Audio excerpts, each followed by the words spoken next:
ঠিক 4 দিন আগেও এই নির্জন শহরটির কোনো অংশই এরকম দেখাচ্ছিল না। এবং যেহেতু এই শহরটি গুয়েতামালার ঘন জঙ্গলের মাঝে অবস্থিত এবং এমন একটি এলাকা যা গ্রীষ্মের চরম ঝড়ের সম্মুখীন হয়, আর সেটা এখানকার বেশিরভাগ ছোট ঘরগুলি সহ্য করতে পারে না, তাই এখানকার বাসিন্দাদের বাড়িগুলিকে পুনর্নির্মাণ করতে হয় নিজেদের পরিবারকে সুরক্ষিত রাখতে। যাই হোক, গুয়েতামালা সিটি এখান থেকে 4 ঘন্টার দূরত্বে অবস্থিত, যেখানকার পরিবেশ এর সম্পূর্ণ বিপরীত। অনেক বেশি ইনফ্রাস্ট্রাকচার এবং কাজের সুযোগও সেখানে রয়েছে, আর আমরা এই ব্যবধানটাই কমাতে চাই। যেই আমরা গুয়েতামালার এই সম্প্রদায় সম্পর্কে জানতে পেরেছিলাম, আমরা টেচুর সাথে যোগাযোগ করেছিলাম। এটা এমন একটা সংস্থা যার সাথে আমরা 2 বছর আগে কোস্টারিকাতে দরিদ্রদের জন্য 10টা বাড়ি তৈরি করেছিলাম। এটা দেখতে যে আমরা কিভাবে এই প্রত্যন্ত শহরটিকে ধ্বংস হওয়ার হাত থেকে বাঁচাতে পারি। এবং ঠিক 1 সপ্তাহ পরে ড্যারেন গুয়েতামালা সিটির বাইরে এসে পৌঁছেছিল। গুয়েতামালার সুন্দর ল্যান্ডস্কেপ এবং সংস্কৃতিকে পাশে রেখে ড্যারেন বুঝতে পেরেছিল যে চুইসিগনের ছোট্ট গ্রামে পৌঁছানো কতটা কঠিন হতে চলেছে, কারণ তাকে নিকটবর্তী একটি শহরে একটি ছোট বিমান ভাড়া করে পৌঁছানোর পর ঘন জঙ্গলের মধ্য দিয়ে অনেক মাইল হাঁটতে হয়েছিল, যেটা স্থানীয়দের কাছে প্রতিদিনের কাজ, ন্যূনতম উপার্জনের জন্য। সেখানে পৌঁছানোর পর ড্যারেন অ্যালবার্টোর সাথে দেখা করেছিল। সে এবং তার স্ত্রী 8 সন্তানকে মানুষ করবার চেষ্টা করে যাচ্ছে। তাদের প্রতিদিন ঘন্টার পর ঘন্টা হেঁটে নিকটবর্তী শহরে পৌঁছে কাপড় বিক্রি করতে হয় মাত্র $2 রোজগার করার জন্য, যার অর্থ হলো এই পরিবারের প্রত্যেকের ভাগ্যে থাকে সপ্তাহে মাত্র $1। শুধু তাই নয়, এই 10 জনের পুরো পরিবারকে একটা বেডরুমেই থাকতে হয়। এই লোকেরা যে বাড়িতে বসবাস করছে সেগুলি খুবই অপোক্ত এবং দুর্বল। মেঝেগুলো ধুলোতে ভর্তি, বিদ্যুৎ নেই। তাদের বাড়ির ভেতরে আগুন জ্বালাতে হয় যাতে তারা রান্না করতে পারে আর গরম থাকে। এছাড়াও অ্যালবার্টো এবং এই সম্প্রদায়ের সবাইকে পরিষ্কার পানীয় জল পেতে অনেক কষ্ট করতে হয়। আমাদের এখনো এখান থেকে অনেক দূরে গিয়ে কষ্ট করে জল নিয়ে আসতে হয়। তারপরেও আমরা যে জলটা পাই তাতে করেও আমাদের পরিবারের সকলের চলে না। আমাদের আরো জলের প্রয়োজন হয়। এটা দেখে সত্যি কষ্ট লাগে যে এদের পক্ষে এদের পরিবারকে বাঁচিয়ে রাখা কতটা কষ্টকর হতে পারে। আমরা এসে এই সম্প্রদায়কে সাহায্য করতে চাই, তাদের মধ্যে একটা বিরাট পরিবর্তন আনতে চাই। আমরা তাদের পরিবারকে আরো আরামদায়ক আর নিরাপদ পরিবেশ দিতে চাই। এবং তাই আমরা আমাদের পার্টনার টেকনোর সাথে আগামী কয়েকদিনে যে কাজটা করতে যাচ্ছি তার জন্য একটা বড় পরিকল্পনা করেছি। তাই মাত্র 4 দিনের মধ্যে আমরা এমন 15টি নতুন বাড়ি তৈরি করব যাতে সোলার সিস্টেম বিদ্যুৎ সরবরাহ করতে পারে, একটা স্যানিটেশন সিস্টেম, কংক্রিটের মেঝে, একটা কাঠের জ্বালানির উনুন এবং স্টোরেজ ফিল্ট্রেশন সহ একটা রেন হারভেস্টিং সিস্টেম।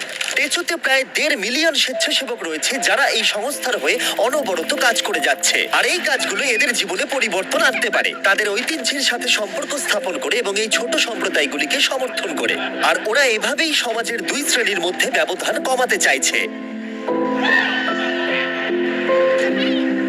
পরের দিন খুব ভোরে, মাত্র 4 দিনের মধ্যে এই বিশাল কাজটা সম্পূর্ণ করতে 50 জনেরও বেশি টেচোর স্বেচ্ছাসেবক এই গ্রামে এলো এই কনস্ট্রাকশনটা শুরু করতে। আর যেহেতু এই গ্রামে কোনো রাস্তাই ছিল না, তাই ড্যারেন এবং স্বেচ্ছাসেবকদের সমস্ত বিল্ডিং সরঞ্জাম নিয়ে পাহাড়ের উপরে উঠতে হয়েছিল, যেখানে মাত্র 48 ঘন্টার মধ্যে নতুন বাড়ি তৈরি করা অত্যন্ত কঠিন হতে চলেছে।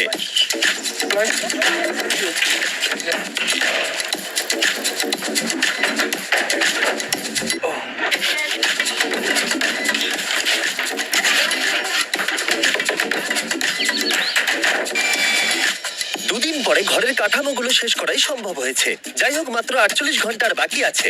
ওদের এখনো ইরিগেশন পাইপ এবং ওয়াটার কালেকশন সিস্টেমের প্লাম্বিং এর কাজ বাকি আছে।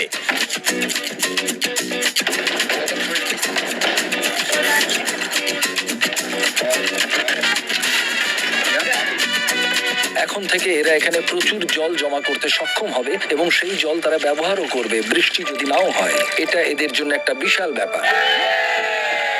আমার আগে কখনো ড্যারেনের ক্ষমতায় সন্দেহ ছিল না, কিন্তু এখানে ওরা আমাকে অবাক করে দিল। বিশ্বাস করতে পারছি না, ওরা গোটা কাজটা সূর্য ওঠার আগেই শেষ করে ফেলে। আলবার্টো এবং তার পরিবারকে নতুন বাড়ি তৈরি করে দিয়ে ওরা অবাক করে দেয়, আর বাচ্চারা তাদের উত্তেজনা ধরে রাখতে পারছিল না। এবার রিবনটা কাটা যাক।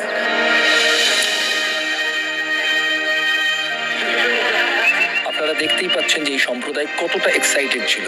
অভিব্যক্তি তাদের চোখে মুখে, তাদের কণ্ঠে উত্তেজনা ছিল এবং আমাদের জন্য এটা একটা দারুণ অভিজ্ঞতা। আমরা তাদের জন্য যতটা করতে পেরেছি তারা তার থেকে অনেক বেশি আমাদের কৃতজ্ঞতা ফিরিয়ে দিচ্ছিল। ওদের কাছে এখন আগের থেকেও অনেক বেশি রোজগারের সুযোগ থাকবে, যেহেতু তাদের প্রতিটা ঝড়ের পর নিজেদের বাড়ি নতুন করে আর তৈরি করতে হবে না। আর টেচো দ্বারা নির্মিত নতুন রাস্তাগুলি ওদের জীবন আর যাতায়াতকে অনেকটাই সহজ করে তুলবে। শিশুরা এখন রাত্রে পড়াশোনা করতে পারবে কারণ ওদের কাছে এখন বিদ্যুৎ আছে। নতুন উনুন তাদের খাবার তৈরি তৈরি করা আরো সহজ করে দেবে। আর এই সুযোগগুলো এই সম্প্রদায়কে আরো এগিয়ে নিয়ে যাবে। আর এভাবেই এই শহরটা একদিন না একদিন পাশের ওই ঝাঁ চকচকে শহরটার মতোই হয়ে উঠবে।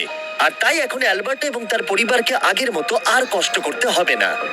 আমরা সবকিছু নিয়ে খুবই খুশি। আমার স্ত্রী এবং আমার বাচ্চারা ইতিমধ্যে প্রচন্ড খুশি হয়েছে, আর আমিও এখন অত্যন্ত খুশি।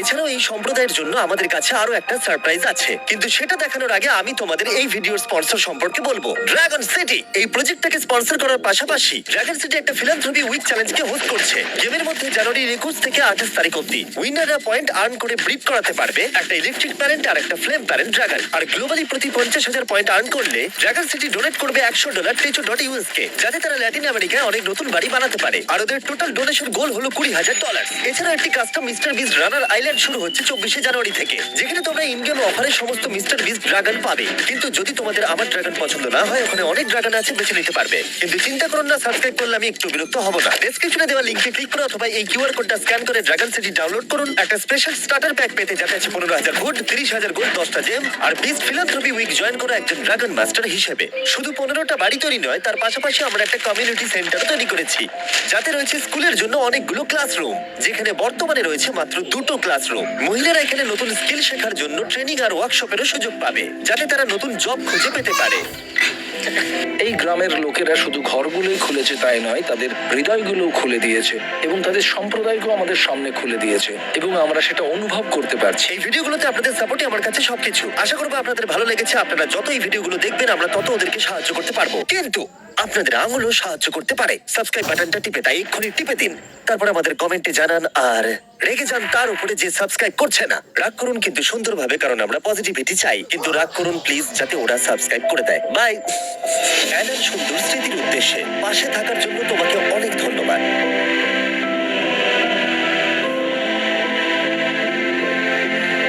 সাবস্ক্রাইব